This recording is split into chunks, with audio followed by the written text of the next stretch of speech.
지금 예레미야서를 계속해서 설교를 하고 있는데요. 예레미야서를 묵상하는 것도 좀 어렵고 설교하는 것은 더더욱 어렵습니다.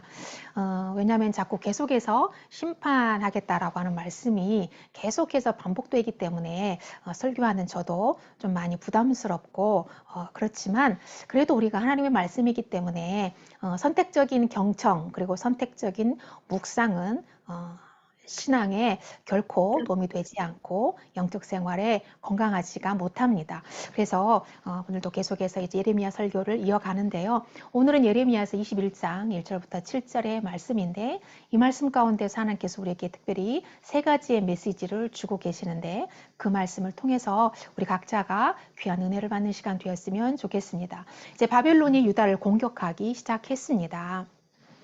바벨론이 칠 것이다, 칠 것이다. 너희가 전쟁이 일어날 것이다, 날 것이다 라고 계속해서 말씀을 하셨는데 이제 드디어 바벨론이 침공을 하기 시작을 했습니다. 그러자 당시에 이제 남유다의 왕이었던 시디기야 왕이 예레미야에게 2명의 제사장을 보내서 중보기도를 요청을 하는 거예요. 그러니까 이 사람들의 관계가 굉장히 좋은 것처럼 보이잖아요. 기도 부탁을 하러 보내고 또 이렇게 기도를 부탁을 받고 또 기도를 해줍니다. 예레미야가. 그러니까 이렇게 보면 관계가 굉장히 좋은 것처럼 보이는데 전혀 그렇지 않았습니다. 예레미야가 이제 우상을 섬긴 죄를 회개하고 돌아와라. 그러지 않으면 바벨론에게 침략당해서 모두 죽고 그리고 포로로 잡혀가게 되고 끌려갈 것이다 라고 이제 계속해서 수도 없이 예언을 하자. 그때만 예레미야를 왕따시키고 그 다음에 폭행하고 감금하고 그리고 심지어 죽이려고까지 했습니다. 그런데 예레미야의 예언대로 이제 바벨론이 공격해 오자 그제서야 장난이 아니고 이게 팩트이구나 라는 것을 이제 뒤늦게 깨닫게 된 거예요. 그래서 발등에 불이 떨어지자 발등에 불을 끄려고 예레미야에게 달려갔던 것입니다.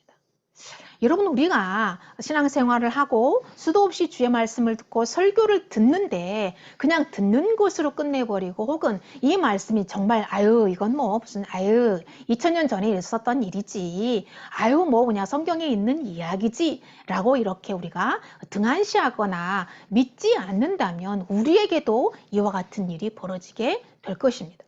여러분, 하나님의 말씀은 변하지 않습니다. 우리가 예배 때 찬양을 드렸습니다. 풀은 마르고 꽃은 시들지만 하나님의 말씀은 영원히 사라지지 않고 그대로 이루어집니다.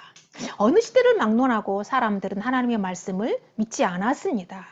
지금도 믿지 않습니다. 야, 촌스럽게 성경을 믿니? 야, 지금 때가 어느 때인데 어느 시대인데 교회를 다니냐 그러면서 비웃습니다. 심지어 성도들도 하나님의 말씀을 믿지 않습니다. 우리 성도님들은 하나님의 말씀을 전적으로 믿지만 안 믿는 성도들이 굉장히 많다라고 하는 거예요. 성경의 예언이 다 성취가 되었습니다. 성취가 되고 있습니다. 여러분, 하나님의 말씀을 전적으로 믿는 저와 여러분이 되시기를 바랍니다. 예레미야에게 달려온 사람들을 제사장이었어요. 제사장들이 일반 평민이 달려온 것이 아니고 제사장들이 달려왔습니다. 제사장은 하나님께 예비하고 그리고 백성의 문제를 안고 하나님께 나아가서 기도하는 사람들이에요. 나라에 전쟁이 일어났으면 어떻게 해야 될까요? 당장 무릎을 꿇고 자기들이 직접 하나님께 기도해야 되는 것이 빠른 거 아니겠어요? 근데 왜 예레미야에게 달려갔을까요? 3명 다 제사장이었지만 클래스가 달랐습니다. 성도라고 다 같은 성도가 아니고 목사라고 다 같은 목사가 아니고 제사장이라고 해서 다 같은 제사장이 아니라라고 하는 거예요. 예레미야는 진짜 제사장이었고 2명의 제사장은 가짜 제사장이었다라고 하는 거예요.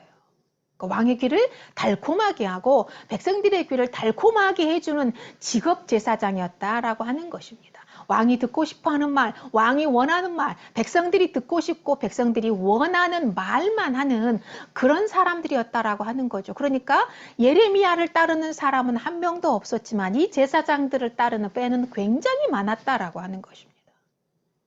여러분, 팬이 중요한 것이 아니고 하나님이 원하는 말씀을 전해야 됩니다. 성도들이 듣고 싶어하는 말, 성도들이 좋아하는 말, 성도들의 귀를 달콤하게 하는 말을 전하는 목사가 되는 것을 저는 원하지 않습니다. 하나님이 원하는 말, 하나님이 우리 성도들에게 들려주기를 원하고 선포하기를 원하는 말씀을 전하기를 원하는 것이 제 소망입니다. 그것을 위해서 여러분들이 함께 기도해 주시면 감사하겠습니다. 여러분, 그렇지만 예레미야는 하나님께 받은 말씀을 그대로 전했습니다. 무슨 말을 전했을까요? 우리가 지금 예레미야서를 계속해서 설교를 듣고 있기 때문에 많이 기억하고 계실 겁니다. 무슨 말씀을 전했죠? 이렇게 살면 망한다. 우리가 망한다. 우리가 죽는다. 쫓겨난다. 잡혀간다. 이런 부정적인 말을 계속해서 선언하니까 왕을 비롯해서 모든 백성들이 다 짜증내고 싫어하고 미워했어요. 왜냐하면 불편하니까요. 듣기 좋은 말이 아니잖아요. 불편하니까 거북스러운 말씀이었기 때문에 싫어했다라고. 아니, 지금 아무 문제 없이 잘 먹고 잘 살고 있는데 회개하라느니 나라가 망한다니 하니까 짜증이 났던 겁니다. 예레미야를 매국노 취급하면서 잡아 죽이려고 했던 거죠. 여러분, 신앙생활은 원래 불편한 것입니다. 여러분, 신앙은 원래 불편한 겁니다. 하나님의 말씀대로 사는데 아무런 불편을 느끼지 않고 편하다면 내가 신앙생활을 제대로 안 하고 있다는 거죠. 세상 사람들하고 똑같이 살고 불편한 것이 없이 예수 믿는 것 때문에 불편함이나 뭐 이렇게 불평등이나 이런 것들을 느끼지 않고 전혀 그런 어떤 것들을 당하지 않고 살고 있다면 내가 내 신앙에 문제가 있다라고 하는 거죠.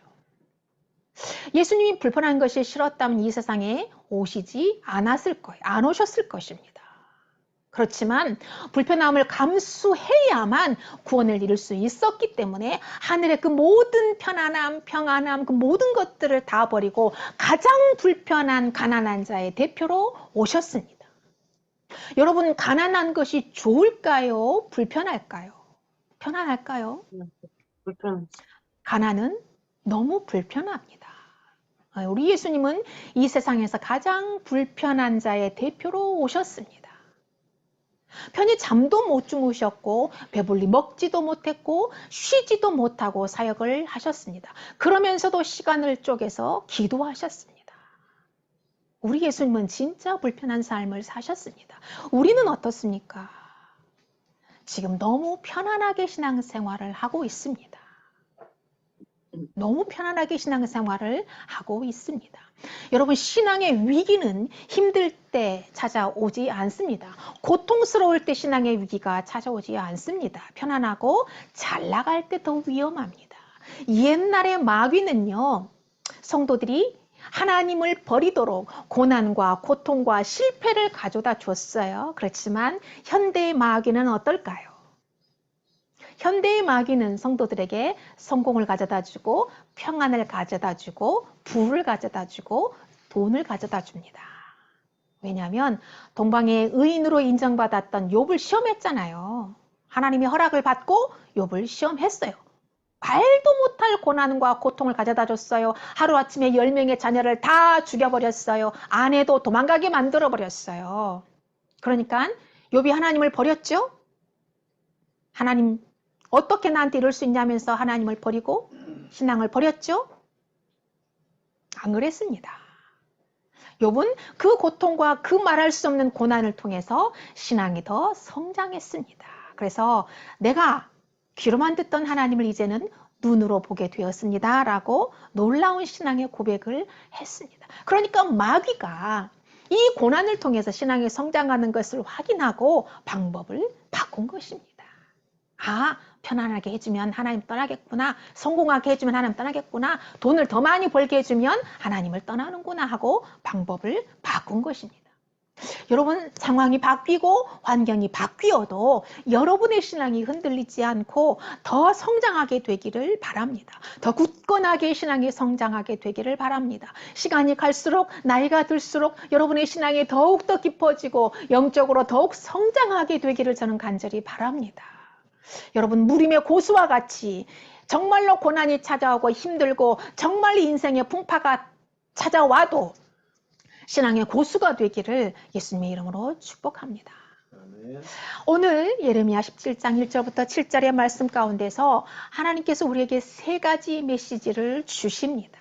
세 가지 메시지를 주시는데 이 세 가지 메시지를 여러분 평생에 잘 간직하시고 이 말씀대로 꼭 살아내시기를 예수님의 이름으로 축복합니다. 첫 번째 말씀의 부자가 되어야 된다라고 하는 거예요. 말씀의 부자가 되어야 됩니다. 하나님은 많고 많은 사람 중에 예레미야에게만 말씀을 부어주셨을까요? 아닙니다. 예레미야는 제사장이고 선지자였습니다. 예레미야에게 말씀을 주시면 예레미야는 그 말씀을 받아서 이스라엘의 모든 백성들에게 말씀을 하나님을 대신해서 선포했습니다. 그러니까 모든 백성들에게 하나님이 말씀을 부어주셨다라고 하는 거예요. 날이면 날마다 말씀을 쉬지 않고 부어주셨어요. 그러나 그 말씀을 받아 먹는 사람은 한 명도 없었습니다.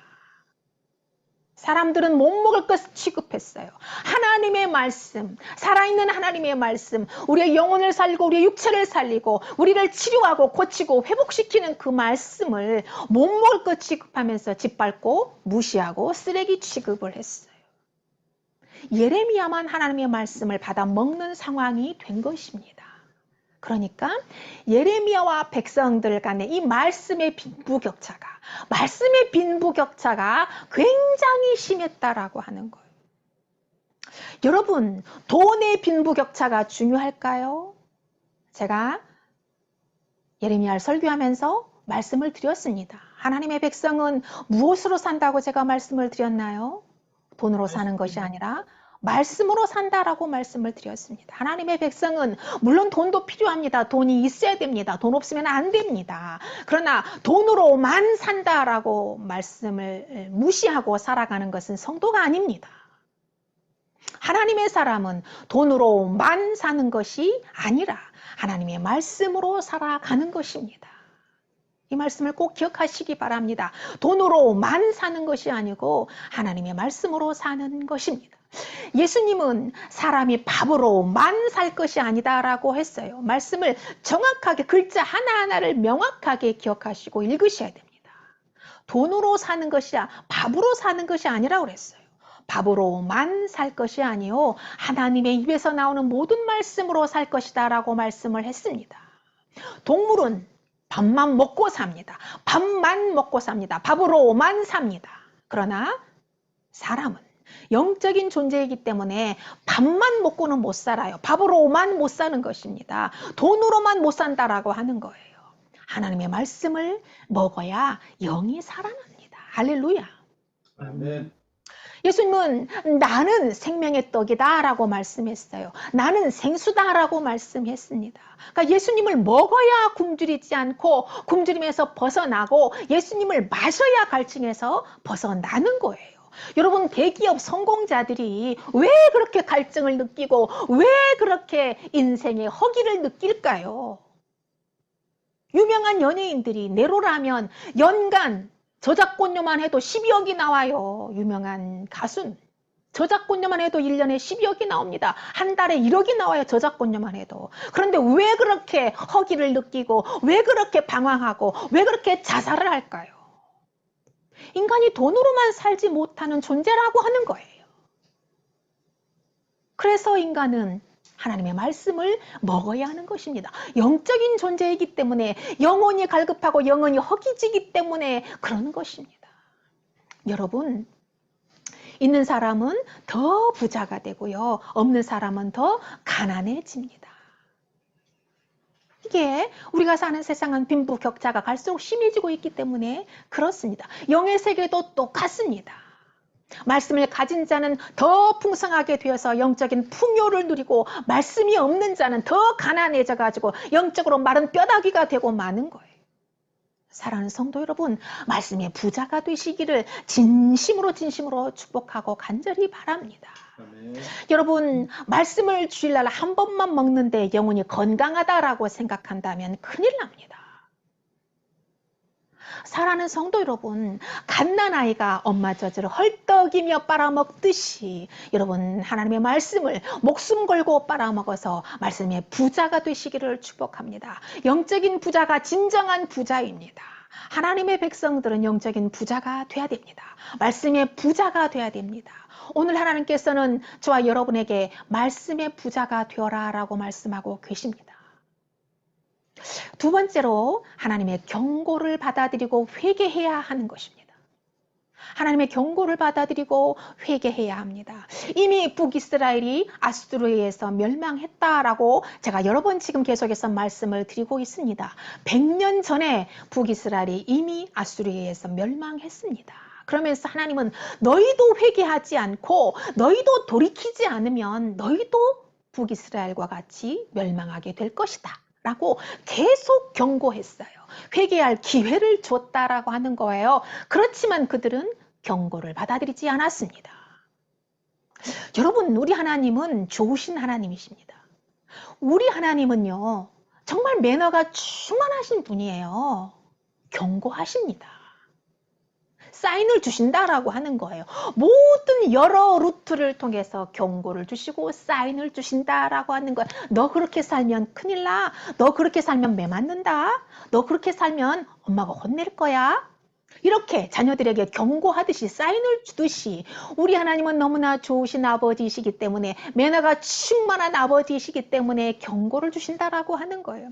조심해라. 사인 주신다라고 하는 것입니다. 돌아갈 기회를 주신다라고 하는 거예요. 어떻게 주실까요? 이 성경을 통해서 그리고 목사의 설교를 통해서 사인을 주십니다. 사람을 통해서 사인을 주시고 가족을 통해서 경고하시고 사인을 주시고 환경을 통해서 경고하십니다. 그리고 자연을 통해서도 경고하십니다. 그래도 못 깨달으면 하나님의 매를 들고 때릴 수밖에 없는 거예요. 여러분 지금 캐나다에서 계속 지금 몇 달째 불이 나고 있죠. 최근에는 하와이, 마우이 섬이 다 타버렸습니다. 지금 전 세계가 이렇게 자연재해를 지금 당하고 있어요. 이것이 무엇일까요? 저는 하나님의 경고라고 받아들이고 있습니다. 너희들 회개해라. 너희들 회개해라. 나를 기억해라. 나에게 돌아와라. 라고 경고하시고 사인을 주시는 것이라고 저는 믿고 있습니다. 여러분, 니느웨가 타락을 했습니다. 니느웨 타락이 너무 심해서 하나님은 니느웨를 심판하시기로 결정하셨습니다. 그런데 예고 없이 곧바로 심판하신 것이 아니잖아요. 요나 선지자를 통해서 요나 선지자를 그 니느웨 성에 보내서 회개하라고 경고했습니다. 그러자 니느웨 성의 왕은 온 나라에 금식을 선포했습니다. 그리고 베옷을 입고 회개했습니다. 하나님 그들의 회개를 받으시고 심판을 취소하셨습니다. 여러분, 하나님은 이런 분이십니다. 이렇게 좋으신 하나님이십니다. 이렇게 사랑이 많으신 하나님이십니다. 여러분, 니느웨는 이방 백성입니다. 하나님을 모르는 이방 나라입니다. 이방 나라도 회개할 기회를 주었는데 하물며 하나님의 백성인 이스라엘에게 회개할 기회를 당연히 반드시 주신다라고 하는 것입니다. 그런데 전쟁이 터졌습니다. 그러면 시드기야 왕이 가장 먼저 해야 할 일은 무엇일까요?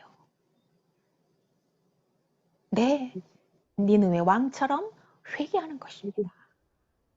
회개하는 것입니다. 지금 하나님이 계속해서 회개해라, 회개해라, 회개해라.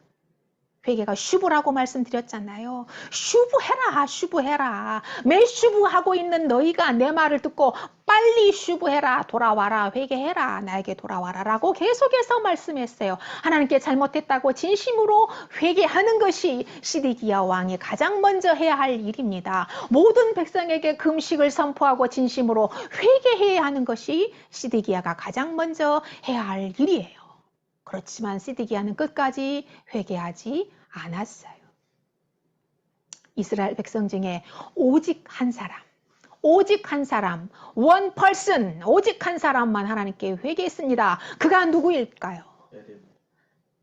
바로 예레미야입니다. 예레미야는 나라와 백성들의 죄를 용서해달라고 회개하며 날마다 눈물로 기도했습니다. 얼마나 울면서 기도했는지 하나님께서 야, 네 눈물 보고 싶지 않아. 네 눈물 더 이상 보고 싶지 않아. 더 이상 이제 울지 마. 하나님께서 단호하게 예레미야에게 잘라서 말씀하실 정도로 예레미야는 회개하며 기도했습니다. 여러분, 인생의 위기는 예고 없이 닥칩니다. 그렇죠. 저도 암을 2번 겪었지만 어느 날 언제 네가 암에 걸릴 거야 라고 예고해 주지 않습니다. 그러니까 부지중에 부지불식간에 준비 없이 암에 걸리게 되는 거예요. 당황하고 놀라게 되는 겁니다. 여러분, 인생의 위기는 이것처럼 예고 없이 닥칩니다. 평소에 위기관리 능력이 뛰어나고 그리고 회복 탄력성이 뛰어난 사람들은 금방 일어납니다. 그러나 위기에 대처하는 능력이 떨어지고 회복 탄력성이 떨어지는 사람들은 일어나지 못하고 무너지고 맙니다. 여러분, 사랑이 많으신 하나님은 미리 사인을 주시고 경고를 주십니다. 대비하라는 거예요. 회개하고 돌아오라는 것입니다. 여러분, 현재 고난 중에 있습니까? 사방으로 우겨쌈을 당해서 답답한 상황입니까? 걱정하지 말고 회개하십시오. 마음을 하나님께로 돌리십시오. 하나님은 선하신 하나님이시고 평강과 축복 주시기를 원하시는 하나님이십니다. 결코 여러분이 넘어지거나 실패하기를 원하시는 하나님이 아닙니다. 하나님은 언제나 옳고 언제나 선하십니다. 선하신 하나님이 여러분의 회개를 받으시고 형통의 은혜를 부어주실 줄을 믿습니다. 여러분, 회개는 어려운 게 아니에요. 눈물, 콧물 흘리며 금식하며 3일씩, 일주일씩, 40일씩 금식하며 회개하는 것이만이 진정한 회개가 아니에요. 그냥 하나님 잘못했어요. 하나님 잘못했습니다 하고 하나님 품에 꽉 안겨버리면 되는 것입니다. 아이들을 양육할 때 여러분 많이 경험하셨을 거예요. 아이들 양육할 때 엄마가 매를 들면 눈치가 빠른 아이들은 얼른 잘못했다고 싹싹 빌면서 엄마 품에 쑥 안겨가지고 볼에다 뽀뽀를 하고 비비고 난리 부르스를 치고 애교를 부리잖아요. 그러면 어떻게 해요? 화가 사르르 녹아버리잖아요. 귀여워가지고 예쁘고 사랑스러워가지고 화가 사르르 녹아버려요. 그리고 꼭 안아주고 엄마도 뽀뽀해주고 물고 빨고 난리가 나죠. 그런데 고집이 센 아이들은 죽어도 잘못했다고 말을 안 해요. 죽어도 잘못했다고 말하지 않아요. 우리 집에도 우리 아들의 동생이 있습니다. 여동생이 있는데 고집이 어찌나 센지요. 절대로 잘못했다고 말 안 해요. 계속 맞죠, 뭐. 계속 맞죠. 하나님의 마음이 가장 잘 표현된 성경이 누가복음 15장입니다. 탕자의 비유입니다. 아버지가 두 눈 시퍼렇게 뜨고 살아있는데 죽은 사람 만들어버려요. 그 당시는요, 아버지가 죽어야만 유산을 받을 수가 있는 거거든요. 근데 아버지가 두 눈 시퍼렇게 살아있는데 내 유산을 달라는 거예요. 내 유산을 달라는 거예요. 그러니까 아버지가 죽어요. 이건 뭐예요? 그냥 죽었다는 거죠. 그래, 나 죽었다. 그래, 나 죽었다. 그러면서 유산을 챙겨서 주었습니다. 둘째 아들은 유산을 챙겨가지고 집을 나가버려요. 그 엄청난 많은 돈을 유흥비로 다 써버리고 알거지가 돼버립니다. 돼지 쥐엄 열매를 쥐어 먹다가 다시 집으로 돌아갑니다. 둘째 아들이 아버지 집으로 돌아가서 아버지에게 먼저 잘못했다고 무릎 꿇고 싹싹 빌고 눈물로 잘못했다고 비니까 아버지가 마지못해서 용서해 줬나요? 아닙니다. 아버지는 둘째 아들이 집을 나간 순간 이미 용서했습니다. 그리고 날마다 대문 밖에서 아들을 기다리고 있었습니다. 이제나 저제나 아침에 오려나 낮에 오려나 저녁에 오려나 이제나 저제나 날리면 날마다 대문 밖에서 아들을 기다리고 있었습니다. 그런데 어느 날 저 멀리 아들의 형체가 보이자 아버지가 그냥 맨발로 달려가서 아들에게 입을 맞추고 함께 집으로 들어와서 잔치를 열어줬습니다. 이것이 하나님의 마음입니다. 할렐루야. 아멘. 여러분, 회개가 먼저가 아니고 하나님의 용서가 먼저입니다. 여러분이 하나님께 먼저 회개하니까 구원해 주셨습니까? 아닙니다. 하나님이 먼저 우리를 택하시고 먼저 죄를 용서해 주시고 구원해 주셨습니다. 회개해야 구원받는다면 이 세상에 구원받을 사람 한 명도 없습니다. 우리가 지은 죄가 얼마나 많은데요. 우리는 죄인 중에 괴수입니다. 우리를 용서하시고 받아주신 하나님께 감사하는 저와 여러분이 되시기를 바랍니다. 아멘. 여러분, 마지막 세 번째 메시지는, 하나님이 우리에게 주시는 세 번째 메시지는 하나님을 속이지 말아야 한다라는 것입니다. 하나님을 속이지 마시기 바랍니다. 여러분, 그 위급한 상황에 시드기야는 제사장들을 예레미야에게 보내서 기도해달라고 부탁합니다. 여러분, 2절부터 7절 말씀을 우리 함께 읽도록 하겠습니다. 2절부터 7절 말씀입니다. 바벨론의 느부갓네살 왕이 우리를 치니 청컨대 너는 우리를 위하여 여호와께 간구하라. 여호와께서 혹시 그의 모든 기적으로 우리를 도와 행하시면 그가 우리를 떠나리라 하니, 예레미야가 그들에게 대답하되 너희는 시드기야에게 이같이 말하라. 이스라엘의 하나님 여호와께서 이와 같이 말씀하시되 보라, 너희가 성 밖에서 바벨론의 왕과 또 너희를 에워싼 갈대아인과 싸우는 데 쓰는 너희 손의 무기를 내가 뒤로 돌릴 것이요 그것들을 이 성 가운데 모아들이리라. 내가 든 손과 강한 팔, 곧 진노와 분노와 대노로 친히 너희를 칠 것이며 내가 또 사람이나 짐승이나 이 성에 있는 것을 다 치니 그들이 큰 전염병에 죽으리라 하셨다 하라. 여호와의 말씀이니라. 그 후에 내가 유대의 왕 시드기야와 그의 신하들과 백성과 및 이 성읍에서 전염병과 칼과 기근에서 남은 자를 바벨론의 느부갓네살 왕의 손과 그들의 원수의 손과 그들의 생명을 찾는 자들의 손에 넘기리니 그가 칼날로 그들을 치되 치근히 여기지 아니하며 긍휼히 여기지 아니하며 불쌍히 여기지 아니하리라 하셨느니라. 아멘. 여러분, 5절과 2절이 서로 배치되는 말씀입니다. 시드기야는 하나님을 속였습니다. 지금 예레미야에게 기도해달라고 예레미야에게 제사장들을 보내니까 시드기야가 마치 하나님께 회개한 것처럼, 하나님께 돌아오는 것처럼 보이지만 그의 말을 들어보십시오. 절대로 하나님께 회개하지 않고 돌아오지 않았습니다. 시드기야는 야, 하나님께 기도 좀 해봐. 야, 하나님 혹시 우리를 구해줄 수도 있잖아. 이거예요, 지금. 하나님의 마음을 떠보고 있습니다. 하나님을 의지하는 척, 하나님께 도움을 구하는 척 쇼를 하면서 속이고 있는 것입니다. 시드기야는 회개하지도 않았고 하나님을 전적으로 신뢰하지도 않았어요. 그러자 하나님이 5절에서 이렇게 말씀하시잖아요. 그래, 내가 내 강한 손과 팔을 들어서 진노와 분노와 대노로 너희를 다 죽여버리겠다. 살아남은 자들은 내가 바벨론의 포로로 넘겨버리겠다. 라고 선언을 하십니다. 여러분, 하나님을 속일 수 있을까요? 하나님을 시험할 수 있을까요? 절대로 그럴 수 없습니다. 시드기야의 행위는 하나님을 대적하는 것이었습니다. 하나님을 대적하는 자는 산산이 깨질 것이라고 사무엘상 2장 10절에 말씀을 했습니다. 며칠 전에 신림동 공원에서 성폭행 사건이 일어났죠.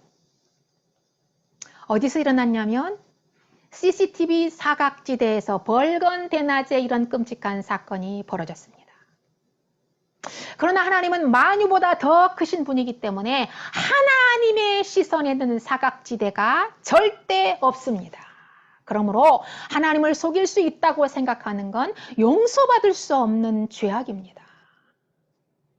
사랑하는 성도 여러분, 나는 깨진 질그릇이라고 겸손하게 인정하게 되기를 바랍니다.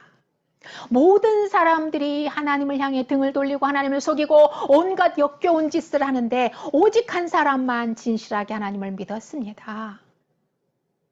사랑하는 성도 여러분, 진실하게 하나님을 믿는 저와 여러분이 되었으면 좋겠습니다. 아멘. 예레미야는 가장 비루한 삶을 살았습니다. 너무너무 비천한 삶을 살았습니다. 여러분, 하나님은 예레미야에게 너는 결혼도 하지 마, 너는 아이도 낳지 마 라고 명령했습니다. 지금은 비혼주의가 전염병처럼 번지고 있지만요, 그 당시에는 건강한 청년이 결혼을 안 하잖아요. 이상한 사람 취급받았어요.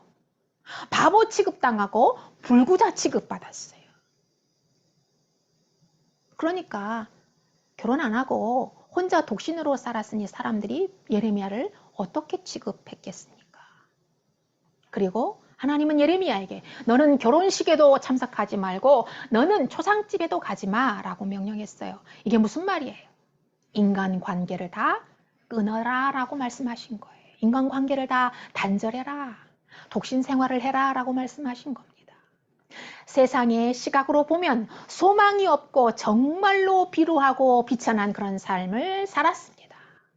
그렇지만 예레미야는 그런 상황 가운데서도 하나님을 진실하게 믿었습니다. 자신의 비루한 인생을 한탄하며 울지 않았어요. 하나님을 버리고 우상을 섬기는 나라와 백성이 너무나 불쌍해서 그들을 위해서 정말로 울면서 충보기도 하며 날마다 울었습니다. 여러분, 이스라엘과 예레미야 둘 중에서 누가 진짜 비루한 삶입니까? 누구의 삶이, 어떤 삶이 진짜 비루한 삶입니까? 여러분, 하나님을 떠난 인생이 가장 비루한 인생이고 가장 불쌍한 인생입니다. 하나님께 사랑받지 못하고 하나님께 버림받기 때문입니다. 인생 중에 가장 불쌍한 인생은 가난한 인생이 아닙니다.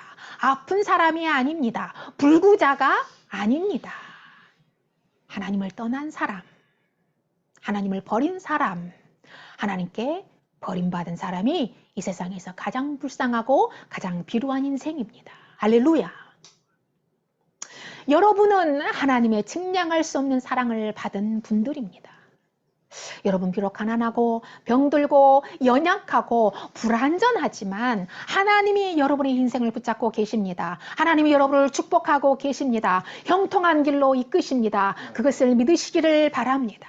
아멘. 낙심될 때 하나님의 말씀을 파먹기를 바랍니다. 불안하고 두려울 때 찬양을 부르시기를 바랍니다.